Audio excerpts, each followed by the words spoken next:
2026 ஒவ்வொரு ராசிக்காரர்களுக்கும் எப்படி இருக்கும் அப்படின்னு பார்த்துட்டு இருக்கோம். குறிப்பான மீன ராசி. முக்திக்கான ராசி, மோட்ச ராசி அப்படின்னு சொல்லுவாங்க. கடைசி ராசி. எல்லா ராசிக்கான பலமும் அதுல இருக்கும். எல்லா கிரகத்துக்கான பலமும் அதுல இருக்கும் அப்படின்னு சொல்லுவாங்க.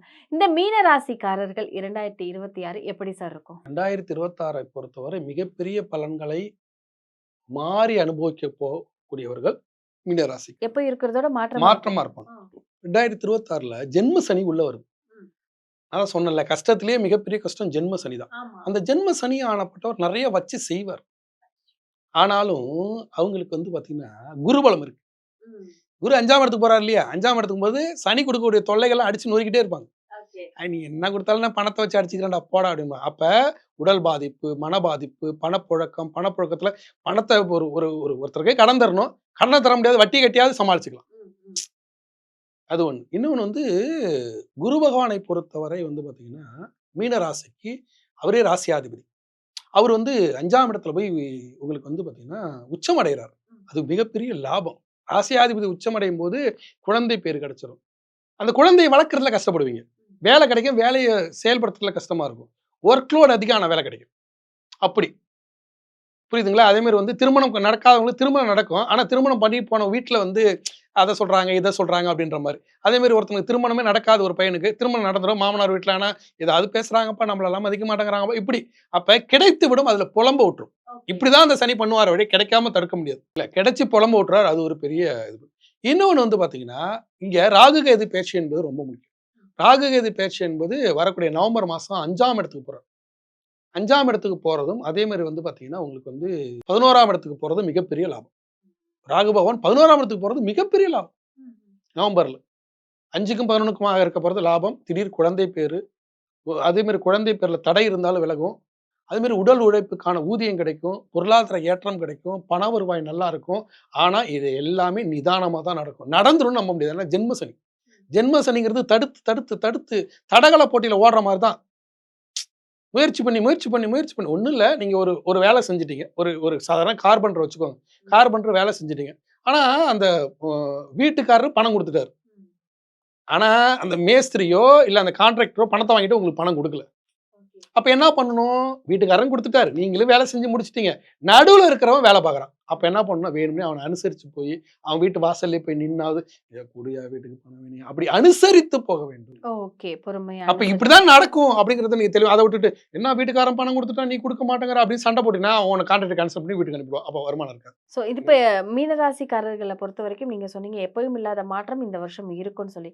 எதுல சார் மாற்றம் இருக்கு? இப்ப திருமணம் நடக்காம நெறைய பேரு அதுதாங்க திருமணம் கைகூடுங்க.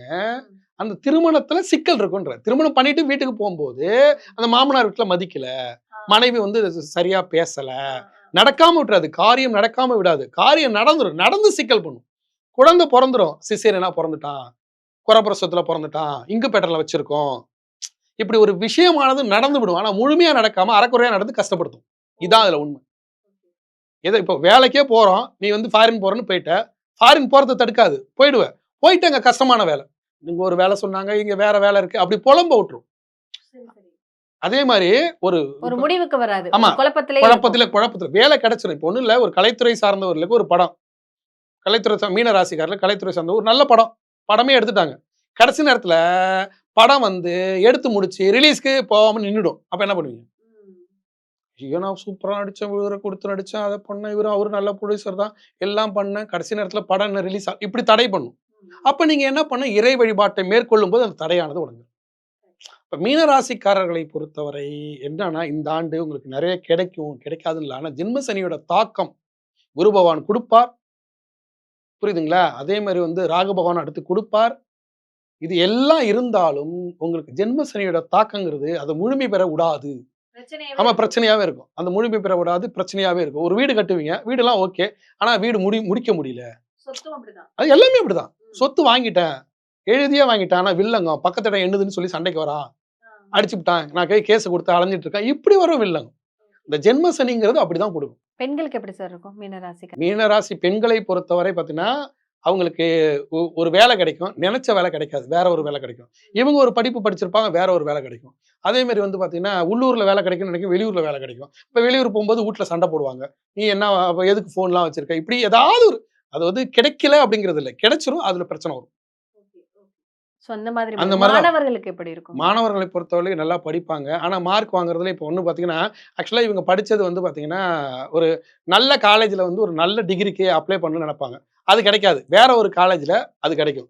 அந்த காலேஜ் நல்ல காலேஜா இருக்காது. இப்போ வந்து மெடிக்கல் கிடைக்குதுன்னு ஓகே. மெடிக்கல் கிடைச்சிச்சுப்பா. ஆனா நல்ல காலேஜ் இல்லப்பா. அப்படி போயிடும். அதே மாரி வந்து ஒரு காலேஜ்ல படிப்பானது எனக்கு சரியா கிடைக்கல. இப்படி எதுவுமே முழுமை பெறாமல் அரைகுறையா நின்னுட்டே இருக்கும். அதுதான் இந்த 2026. அத முழுமை பெறுவதற்கு தான் நம்ம இறை வழிபாட்ட மேற்கொள்ளணும். ஓகே. கடவுள் தான் ஆமா. எல்லாம். மீன ராசிக்காரர்களுக்கு கடவுள் தான் எல்லாம் எல்லாம் அப்படின்னு ஆமா. சொல்லிட்டு. ஏன்னா மீன ராசிக்காரர்கள் எந்த கடவுளை சார் வணங்கணும்? பொதுவாவே மீன ராசிக்காரர்கள் யோகமானவர்கள்.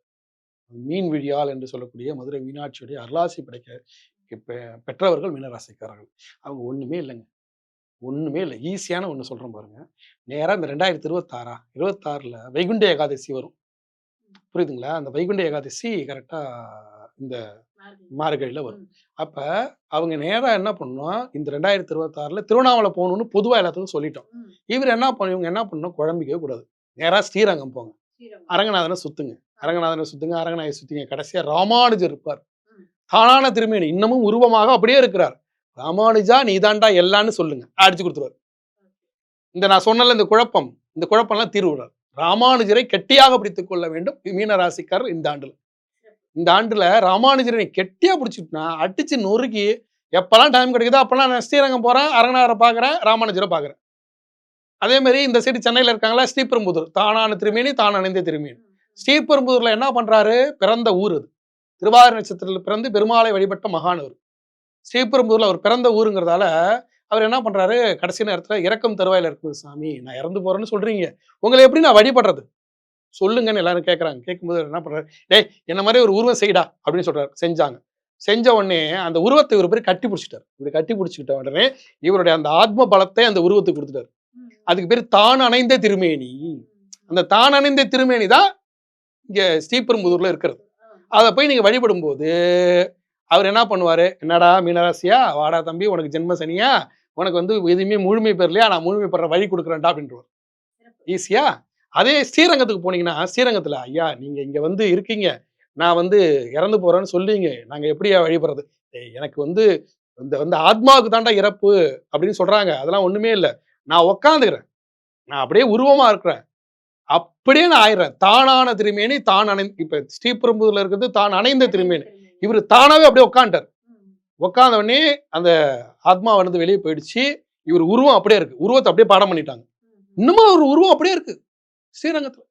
அதுக்கு பேர் தானான திருமேனி. அந்த தானான திருமேனி பார்த்து இன்னும் நகம் வளருது, புரியுதுங்களா? இன்னமும் முடி வளருது எல்லாம் சொல்றாங்க. அதுக்கு சில மூலிகை எல்லாம் தடவுறாங்க. 1000 ஆண்டுகளாக அப்படியே இருக்காரு.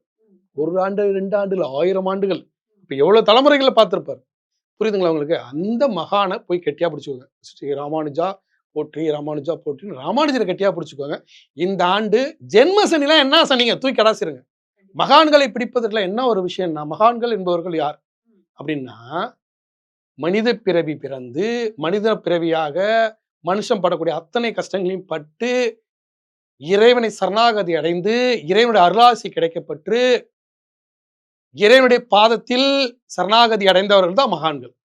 அப்ப நீங்க ஒரு மந்திரியை பார்க்க போனீங்கன்னா அப்பாயின்மெண்ட் கிடைக்காது. மந்திரியோட பிஏட்ட சொல்லிட்டா நமக்கு அப்பாயின்மெண்ட் கிடைக்கும்ல. அதே மாதிரிதான் இறைவன் கிட்ட போறது சீக்கிரமா போக முடியாது. அப்ப நம்ம என்ன பண்றோம் அப்படின்னா மகான்கிட்ட சொல்லி ஐயா பாரு எனக்கு ஏதோ பார்த்து சொல்லி அப்படின்றோம். அவர் சொல்லிடுறாரு, நம்மளை காப்பாத்துறாரு. இந்த ஆண்டை பொறுத்தவரை 2026 பொறுத்தவரை குருமணில சனி ஏறதால குரு என்பது மகான். அப்ப அவரவர்கள் ஒரு மகான்களை பிடித்துக் கொள்ளும்போது சனி தோஷம் ஒன்றும் செய்யாது. அந்த மகான் உங்களுக்கு வழிகாட்டிடுவாரு. நிறைய படத்துல பாப்பீங்க, நாரதர் மட்டும் இங்க கலகம் பண்ணியாவது நல்லது பண்ணுவார் இல்லையா? அப்ப அது அந்த மாதிரி கரெக்டா என்ன பண்ணுமோ பண்ணி நம்மளை காப்பாத்தி விட்டுருவாரு. மகான்கள் வழிபாடு இந்த ஆண்டுக்கு சிறப்பை தரும். அதுல முக்கியமா ஈசான ஞானதேச சுவாமிகள், இந்த மாதிரி ஒவ்வொருக்கும் ஒரு மகான் நம்ம சொல்லியிருக்கோம். இதுல இவர் ராமானுஜரை பிடிச்சுக்கணும் மீன ராசிக்காரர். கண்டிப்பா. சோ நிறைய விஷயங்கள் சிறப்பா சொன்னீங்க. தொடர்ந்து பேசுவோம். நன்றி. நன்றி.